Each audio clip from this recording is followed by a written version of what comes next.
Bisa dibilang kita ini salah satu OG ya, atau old generation. Kita yang dalam tanda kutip membangun komunitas kripto Indonesia. Asal usulnya bagi mereka mengambil jalan sendiri, terus lupa bahwa kripto ini dibangun oleh kita. Saya masih mengakuin bahwa kripto itu masih sebatas money game. Sampai sekarang ya, saya masih 99% teman saya itu semua rungkat. Bukan kelas yang kamu ikutin.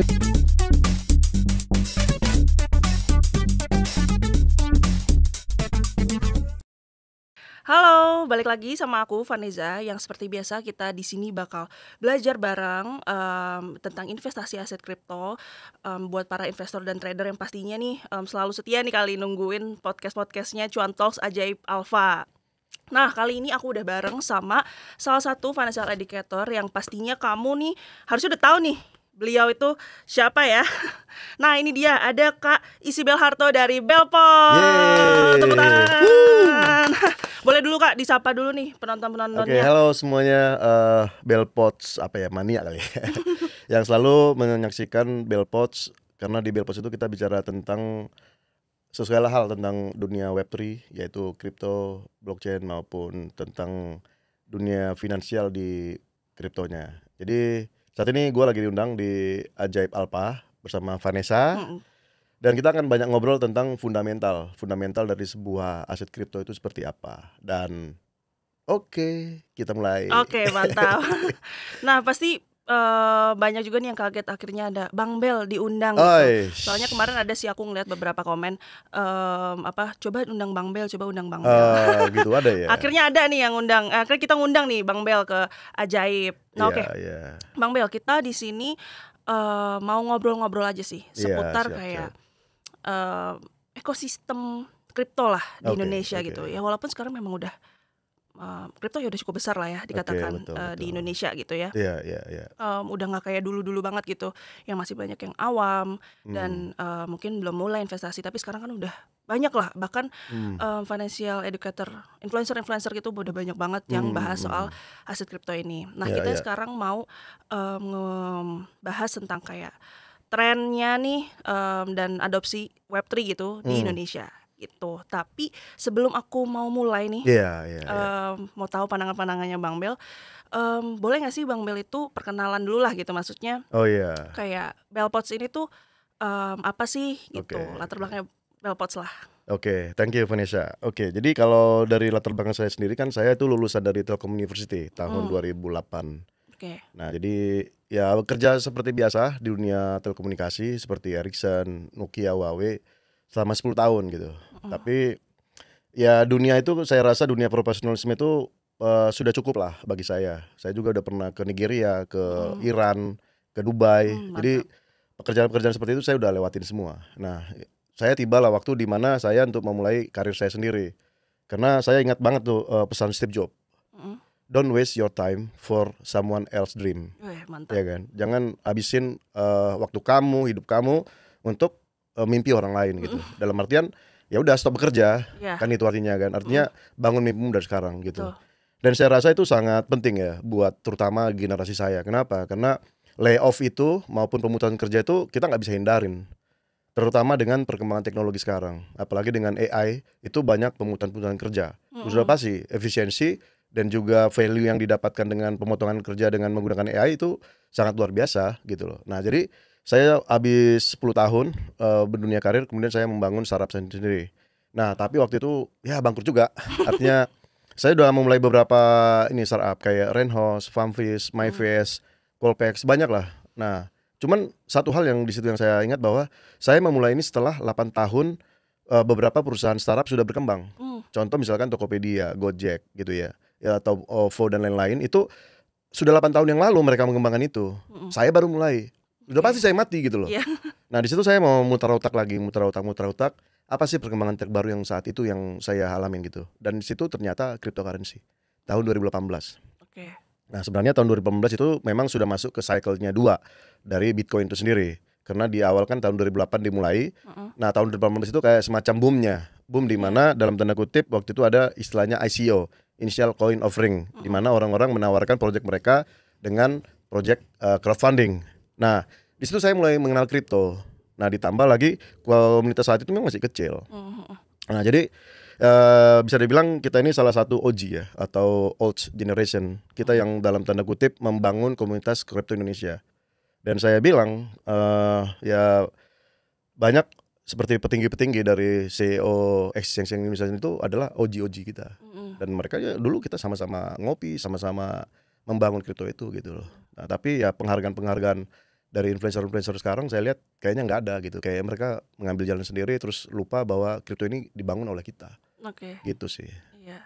Nah, dan yang paling terutama sebenarnya mengenai influencer itu banyak kan mereka sebenarnya mengolah data ya, mengolah data dengan apa yang perspektif dari mereka. Betul. Padahal bicara kripto itu is not just only price, karena banyak fundamental yang seharusnya mereka libatkan di sana. Karena ini berbicara tentang on chain, di mana semua proses utilisasi dan payment itu menjadi satu. Nah itulah yang seharusnya yang menjadi pendidikan dasar dari kripto itu sendiri. Jadi kalau dibilang, wah kripto itu haram lah, kripto itu membuat bangkrut lah.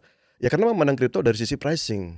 Tapi bicara tentang fundamental, kripto itu sebenarnya dibangun bagaimana tanda kutip kita melakukan transaksi itu tanpa orang ketiga. Nah itulah fundamentalnya.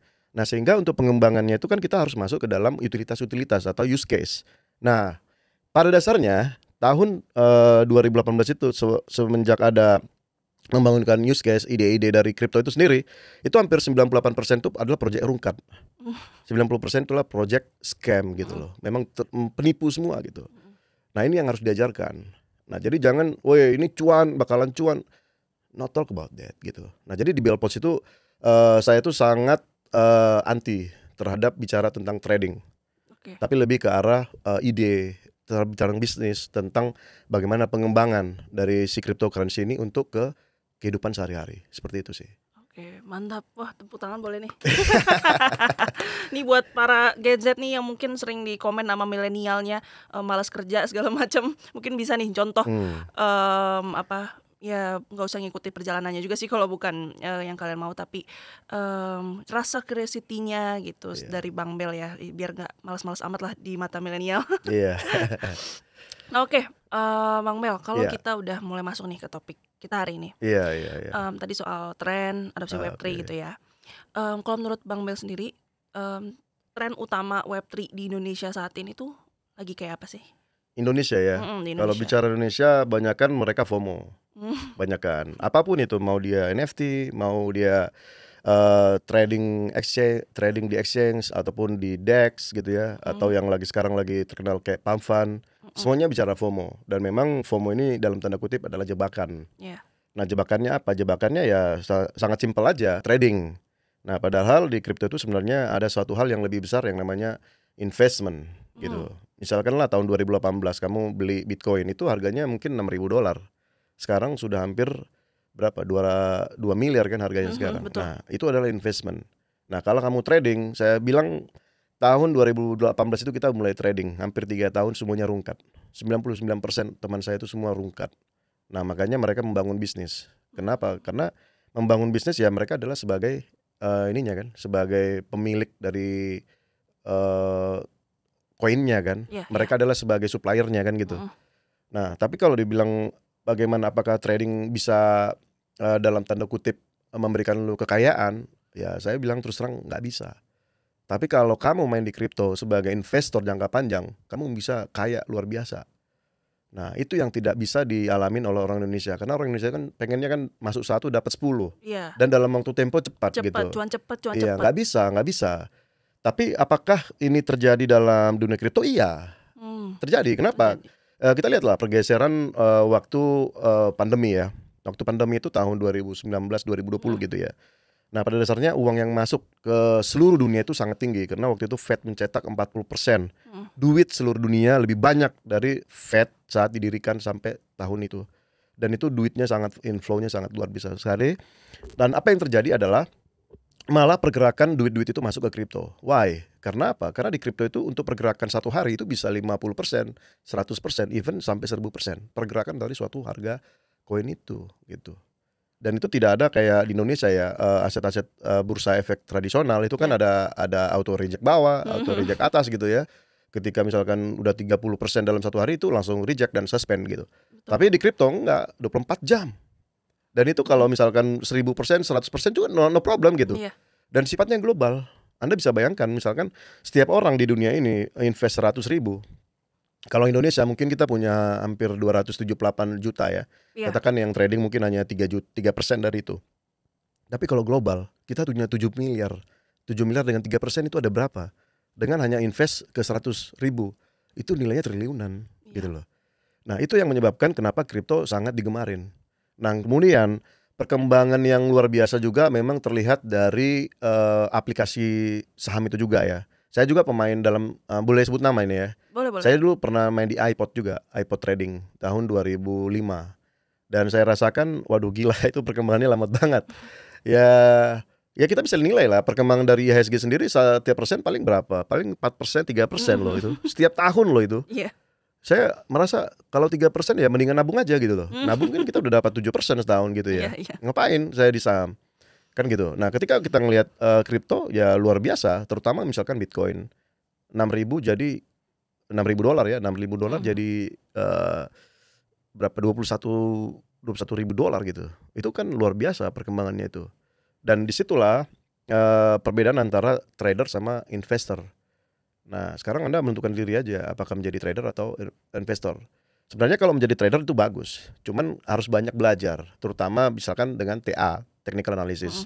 Kamu harus belajar kan, misalnya bentuk-bentuk pattern dari sebuah pola-pola chart. Betul. Kemudian kamu harus belajar misalkan tentang bagaimana sih menganalisis misalkan RSI, ya kan, atau MACD, atau misalkan menggunakan Bollinger. Dan yang paling gampang kalau saya pakai itu dengan Fibonacci. Saya paling gampang karena untuk menentukan resisten sama support itu paling gampang di sana. Dan itu sudah teruji gitu loh. Juga apa yang terbaik sekarang itu sebenarnya on-chain. Banyak orang yang nggak paham bahwa kripto ini harus mengerti konsep on-chain. Dan itu kita bisa didapat ilmunya itu misalkan dari Glassnode, dari Nonsense, dari Mesarati misalkan. Nah ini adalah on-chain yang memang harus bisa dibaca. Karena kan gini, contohnya misalkan saya hari ini mau jual atau beli BTC senilai 1.000 BTC, ya kan? Nah itu pertama yang saya lakukan adalah saya mentransfer dari wallet saya ke exchange kan. Tapi kan saya nggak tahu apakah itu sudah saya beli atau saya jual, saya kan nggak tahu bagaimana kan. Nah on-chain akan mendata itu semua. Nah itu yang harus dipelajarin. Ketika market banyak melakukan misalkan inflow ke exchange, apa yang akan terjadi market? Nah itu akan dipelajarin. Makanya salah satu ciri kalau mau jadi trader terbaik di kripto itu harus belajar dua hal itu. Satu mengenai technical analysis, yang kedua bicara tentang on-chain analysis. Makanya kita sebut namanya quantitative analysis. Jadi penggabungan antara kedua hal itu. Dan jangan salah, ada yang ketiga, faktor ketiga yaitu FOMO, fear of missing out. Nah, sebenarnya dalam setiap tahun di kripto itu ada istilahnya event-event tertentu di mana memang dia harus naik. Dari bawah harus naik. Nah, event-event tertentu itulah yang harus kita pelajarin. Nah, sebenarnya orang trader is not just only talk about graph, tapi side-nya apa? Makanya news itu sangat mempengaruhi apapun. Kamu tahu nggak kehancuran dari FTX dan kehancuran dari Do Kwon waktu itu ya, yang siapa itu? Luna. Iya. Nah, itu semua dimulai dari media. Semuanya dimulai dari media, ya. Nah, media ini kan sebenarnya yang berbentuk FOMO kan. Iya, betul. Mau food ataupun FOMO ini semua dibentuk oleh media. Nah makanya di kripto itu sebenarnya kamu kuasain media, kamu kuasain pasar. Dan itu yang saya lakukan. Saya membangun kripto itu tahun 2018 dan saya mulai bisnis di media itu tahun 2019-an. Saya bangun namanya Chainset News. Begitu. Iya, banyak sih ya memang yang pada saat baru mau mulai investasi aset kripto gitu ya, mereka tuh cuma belajar basic-basicnya aja seperti yang Bang Ber bilang nih, grafik-grafik lah gitu ya. Atau ada juga yang benar-benar berpatokannya sama news. Ada tuh orang kayak gitu, betul. Antara dua. Ya. Jadi sebenarnya nggak bisa kayak gitu juga ya guys ya, harus dua-duanya tadi, on-chain analysis sama tiga sorry. Ya, technical analysis, on-chain analysis dan news update. Ya, bicara tentang FOMO. Tiga itu aja kamu kuasain, udah kamu jadi orang kaya. Iya, mantap, bisa tuh diikutin guys. Tapi emang ya harus proses ya, nggak langsung bisa kaya gitu. Ingat tuh itu mindset cuan cepet itu tuh yang harus Cuan cepat dihilangin itu tuh. nggak bisa lah. Iya nggak bisa. Ya kalau cuan cepat judul aja. Bener. Tapi kan judul juga dimanipulasi kan. Betul, Iya. betul. Kan Jadi di saya awal-awal bilang doang. bahwa trading itu banyak dimanipulasi. Hmm. Nah, yang harus kamu cari adalah bagaimana kesempatan menangkap manipulasi itu. Itu aja Iya, sebenarnya. iya. Sekarang ikan banyak di laut, ya kan? Tapi emang bisa kamu miliki semua? Enggak juga Iya, kan? iya benar-benar. Kamu kan harus punya alat juga yang tahu di mana ikan itu banyak. Kemudian perangkat kamu untuk menangkap itu ada gitu loh. Iya kan? Nah, sama dengan kripto. Iya. Duit di kripto banyak banget. Sekarang tergantung bagaimana kamu cara menangkapnya. Kan begitu aja. Betul, betul. Iya. Tapi bagi saya sih sebagai orang yang lama ya, mulai kripto itu satu hal yang harus dipahami adalah mengenai cycles dari Bitcoin. Iya, iya, iya. Karena Bitcoin itu kan dominansinya itu hampir 60% dari seluruh market kripto ya. Betul. Nah, artinya dalam tanda kutip ya riding the wave. Kemana arah Bitcoin berjalan, udah follow the money gitu loh. Jadi ada istilahnya ijuk. Kamu tahu nggak ijuk? Enggak, ijuk. Ikutin jejak uang kemana. Nah, itu artinya. Baru tahu tuh. Iya, jadi di kripto itu yang membedakan dengan aset tradisional, kita punya follow the wave-nya, yaitu si Bitcoin. Nah, jadi apa yang saya sebutkan di Bitcoin adalah sebenarnya simpel mempelajari Bitcoin ini. Hanya mempelajari tentang bagaimana dia halvingnya. Iya. Begitu kamu pelajarin tentang halvingnya dan bagaimana historikalnya, 100% bahkan 1000% saya percaya bahwa that is not only mathematic calculation. Itu kayak semacam profesi. Kayak semacam nubuatan, profesi. Nah, itu yang saya kagum dengan Bitcoin itu sendiri. Bitcoin, Saya udah iya. ngalamin mungkin udah 4 cycle ya sampai sekarang. Iya. Dan tidak ada yang meleset dari situ. Gitu. Jadi kalau kamu mau main di kripto, udah just it. Only Bitcoin. For long term investment. Betul. For long term investment ya. Iya. Tapi kalau kamu memang mau main scalping ya kan, mau main ya mungkin per menit atau per jam, just trading using mungkin futures gitu ya. Iya, iya. Nah, itu cara kamu untuk cepat dapat duitnya. Tapi kalau misalkan kamu memang mau long term, just only Bitcoin. Only that. Bitcoin, benar. Nggak ada yang lain. Tapi ingat, ada cycle-cycle tertentu di mana kamu harus masuk dan di mana kamu harus keluar. Jangan sampai kamu terjebak. Jadi nanti jadi sangkuters kan. Iya. Nah, kalau yang saya pelajarin memang after halving, dia akan membentuk new ATH, ya kan, new time high kan. Iya, all time high. Nah, jadi kalau yang untuk sekarang ini saya prediksi di angka 250K. Jadi sampai dia 250K baru dia akan down mungkin hampir 60%. So, sekarang kan masih 100 sekarang 200 ini kan, 221 sekarang kan ya. So, dekat lagi lah 250. So, ya just timbangkan, you want to in now or you want to wait like 5 years more. Tinggal itu aja. Nah, tapi kan bagi saya sebagai developer, saya nggak mempengaruhi itu, saya nggak peduli dengan itu. Gitu. Tapi sebagai trader, saya udah sebutkan itu yang harus dipahami mengenai cycles dari Bitcoin itu sendiri. Karena that is the mothers of all the crypto. Iya. Nah, mantap. Itu quote ya guys, mothers of all the crypto. Yes, so riding the wave. Benar. Follow the whales.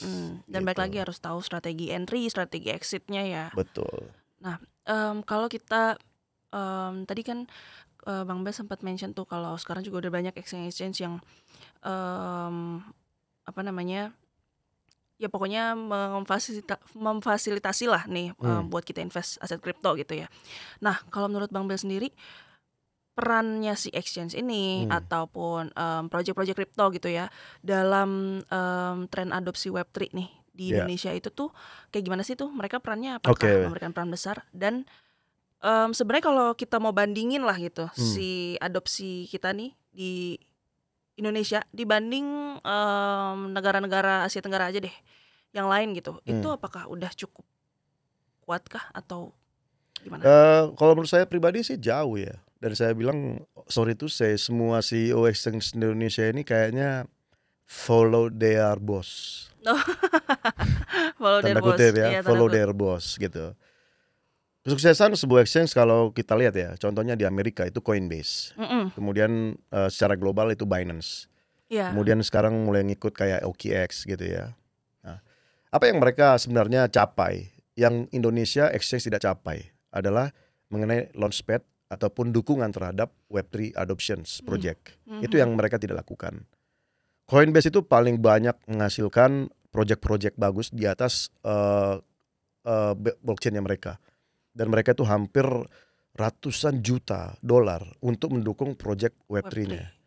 Dan itu sebenarnya sangat masuk akal. Kenapa? Karena pembangunan project Web3 ini kan based on community ya. Iya, betul. Dan setiap ide itu kan punya komunitas sendiri-sendiri. It's a simple things loh. Misalkan kayak saya sendiri kan sekarang lagi bangun namanya YouSky. Itu adalah mirip semacam platformnya Netflix, tapi isi filmnya itu semua platform AI. Nah, kita kan punya komunitas-komunitas orang pembuat film AI, penikmat film AI kan ada kan. Iya. Nah, yang menjadi salah satu hal yang tidak dilirik sama Exchange Indonesia adalah seperti itu gitu loh. Mereka menganggap bahwa koin-koin dari luar itu adalah yang paling baik karena sudah memiliki volume yang baik. Nah, mereka tidak melirik bahwa sebenarnya potensi di Indonesia itu banyak banget. Kita 275 juta orang. Dan Indonesia itu kamu tahu nggak? Kita punya banyak komunitas terbesar di dunia loh. Oh, Loh di itu dunia? terlihat dari mana? Dari arisan. Oh. Itu arisan itu komunitas kan? Iya. Arisan komunitas. Iya, itu paling besar di sedunia itu. Saya sendiri kan orang Batak ya. Kita suka kumpul-kumpul. Iya. Kumpul-kumpul buat grup. Kumpul-kumpul buat grup. Grup. Motor aja ya, motor itu punya grup sendiri loh. Benar. Iya kan? Komplek juga ada grupnya. Yang main olahraga, badminton itu punya grup juga. Benar. Itu kan komunitas kan. Benar-benar. Nah sebenarnya kripto ini kalau bisa dikatakan aset digital kan. Iya. Itu kan sebenarnya dalam tanda kutip itu kan mata uang komunitas. Dalam tanda kutip ya. Artinya gini, saya punya komunitas golf misalkan. Iya. Ya saya punya koin golfnya. Jadi untuk semua transaksi saya menggunakan koin golf ini untuk di komunitas saya sebenarnya. Gitu. Saya nggak harus bisa keluar untuk komunitas saya. Nah, Iya. harusnya ini yang dilirik para CEO dari exchange untuk ngadopsi. Kita nggak bisa kan memaksakan orang untuk beli kripto lah, beli ini, karena mereka juga nggak tahu fundamentalnya apa. Iya. Coba saya tanya, XRP buat apa? XRP buat apa? Iya juga benar. Nggak tahu kan? ETH buat apa? Iya Ujung-ujungnya buat cuan doang, buat cuan. Benar, buat cuan. Padahal itu salah gitu loh. Padahal itu salah. Nah itulah yang harus kita gali. Dan dalam tanda kutip adalah bagaimana perusahaan-perusahaan yang sini menggandeng para developer.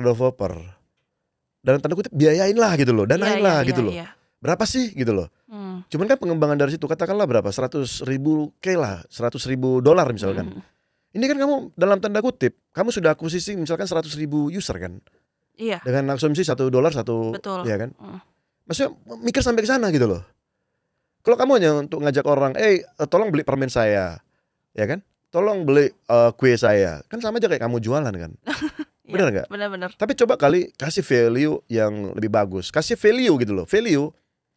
Kita dulu nggak semena-mena kan ngajak orang terus kamu beli barang saya kan nggak gitu kan? Kamu kan kasih value dulu kan?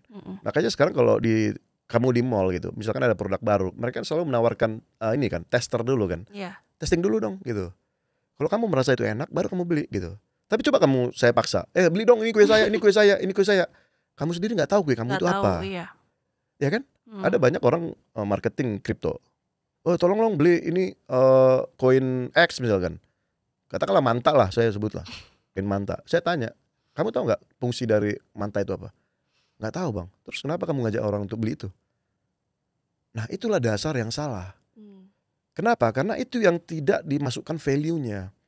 Untuk apa orang membeli itu yang tidak ada masuk value-nya, gitu loh. Jadi banyak kan orang bicara edukasi tentang bagaimana technical analysis lah. Saya bilang bahwa trading dimanapun, mau itu aset komoditas, mau itu indeks, mau itu kamu main di S&P, everything it's just only monkey game. Tahu nggak artinya monkey game apa? Monkey game. Artinya gini. Misalkan ada 10 ekor monyet di bawah, lalu melihat pisang di atas. Oke. Iya kan? Iya. Saya mau tanya kamu, kira-kira perlu banyak analisis gak untuk mendapatkan pisang itu? Perlu, karena kayak siapa nih yang duluan dapat gitu. Kalau menurut saya enggak perlu analisis. Kamu udah lihat itu ada pisang di atas. Iya. Kamu tinggal panjat aja, ada lomba-lombaan aja kita duluan kan? Iya. Gak perlu analisis. Oke. Iya kan? Iya, karena kamu udah lihat itu kan di atas. Sama dengan trading semua sama. Semua akan lihat ini akan di atas. Oke, paham. Tanpa analisis kamu juga bisa langsung gitu. Iya. Nah itu yang terjadi kan, misalkan di beberapa tanda kutip grup-grup yang lain kan. Itu sebenarnya kan dalam tanda kutip bisa dijebak kan. Karena mereka sekarang udah tahu kondisinya itu kemana, arahnya kemana, trennya kemana kan udah tahu. Gitu loh. Itu simple aja. Misalkan kita ngelihat chart, misalkan kapan merah, kapan hijau, kapan merah kan kita udah bisa baca nih kapan merah dan hijau. Dan yang saya pelajarin biasanya di kripto itu setiap hari Jumat, Sabtu, Minggu itu udah pasti merah. Itu udah pasti. Iya. Start lagi Senin. Nah makanya ada istilah sideway kan. Iya. Ada sideway. Ya kalau kita bilangnya push up. Push up. Push up. Itu Ya naik turun. Oh, iya. Naik turun. Ya kan? Iya, benar, itu push udah up. pasti. Sabtu Minggu sama Jumat itu udah pasti turun. Ya kamu beli pada saat turun. Betul. Kamu beli lagi saat naik. Udah gitu aja. Tunggu aja udah.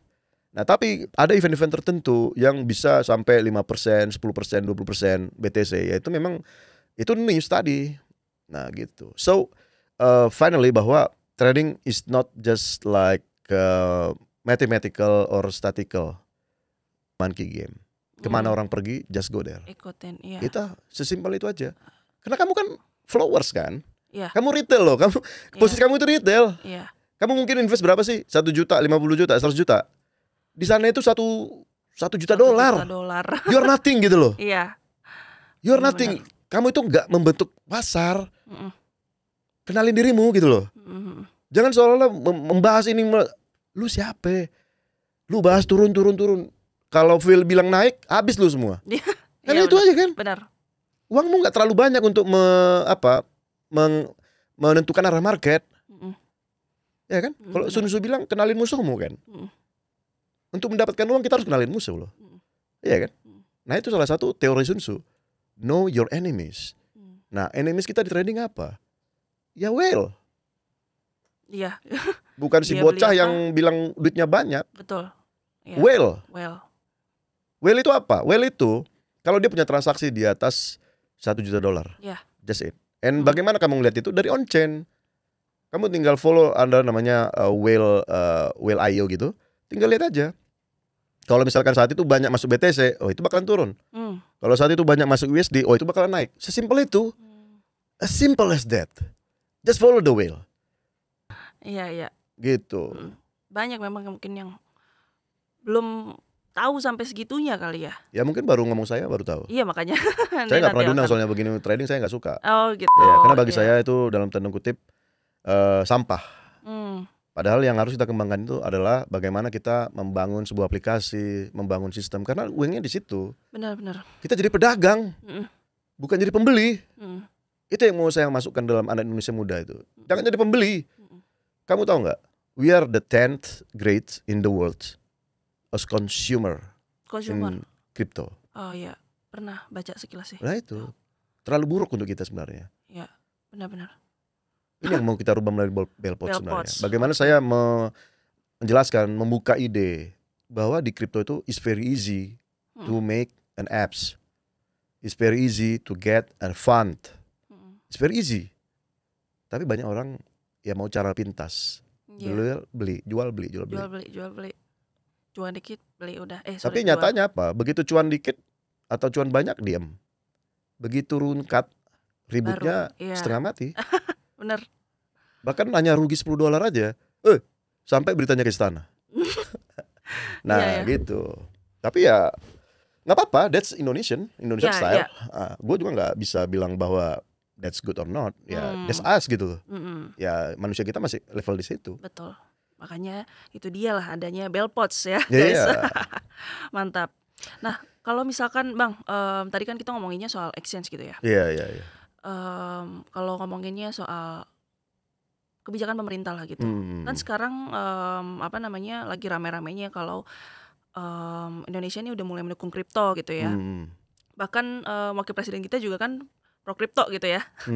Nah, tapi kalau menurut Bang Bel sendiri nih dari saat ini sampai ke depannya gitu ya.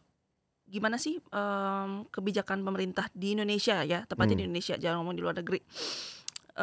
Itu bisa mempengaruhi kemajuan dan pergerakan industri kripto, aset kripto ini di Indonesia.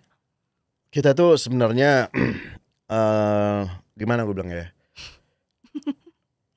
Hari ini nggak mau, besok mau. Iya. Dan itu udah kejadian ya beberapa hal ya, mulai dari OJK atau BI.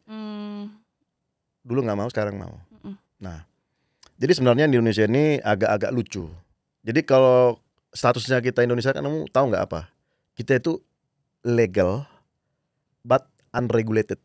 Legal tapi but unregulated. Yes. Iya. Itu kayak gue bilang we are not full 100% legal. Gitu. Kenapa saya bilang itu? Karena gini, sebenarnya arti daripada legal and regulated itu bicara tentang legal tender. Itu bicara tentang itu. Dari itu negara-negara seperti USA, Kanada, Jepang, dan British itu mereka support. Mereka sudah legal and regulated. Yang saya bingungkan itu ya di situ tadi, misalkan apakah bisa pembayaran menggunakan kripto? Itu kan salah satu dalam tanda kutip legal tender kan gitu. Dan itulah yang kita belum capai sampai itu. Artinya kita harus menggunakan media baru kan, which is itu exchange, untuk bagaimana memproses dari fiat ke kripto. Nah, pada dasarnya sebenarnya hal ini akan berubah. Saya yakin nanti 3 tahun lagi ini akan approve. Dan Indonesia di situ. Makanya saya bilang bahwa we are have something boss yang harus kita ikutin. Kita negara ini nggak boleh maju loh. Biar kamu tahu. Pada dasarnya secara teknologi, secara regulasi kita siap. Tapi ada unsur tertentu yang membuat kita tidak boleh untuk bergerak ke sana. So just follow the rules. Nah, kalau di sisi bagaimana tentang adopsi, bagaimana tentang pendidikan tentang kripto Indonesia, we are so fast. Kita itu sangat besar. Terlebih karena kita itu sebenarnya didukung oleh orang-orang yang suka gambling. Indonesia itu banyak orang gambling loh. Dan karena ketidaktahuan maupun literasinya kurang, they like to spend money untuk sebuah janji. Mereka mau loh mengeluarkan uang untuk sebuah janji. Dan itu salah satu kelemahan Indonesia. Nah, jadi aturan yang dibuat pemerintah sekarang ini kan masih dalam tanda kutip menyokong daripada user itu sendiri. Tapi menyokong itu juga nggak jelas. Saya pernah tanya langsung ke CFX misalkan, atau Bapepti, saya bilang, kalau misalkan nih salah satu exchange kena hack, ya kan, sementara Bapepti ataupun sekarang dari bawah OJK kan sudah menjamin bahwa hal ini melakukan perlindungan terhadap user. Kami mau ganti nggak itu uangnya? Indonesia tuh sering membuat regulasi untuk membuat orang tidak masuk loh. Biar die before we grow. Just go there.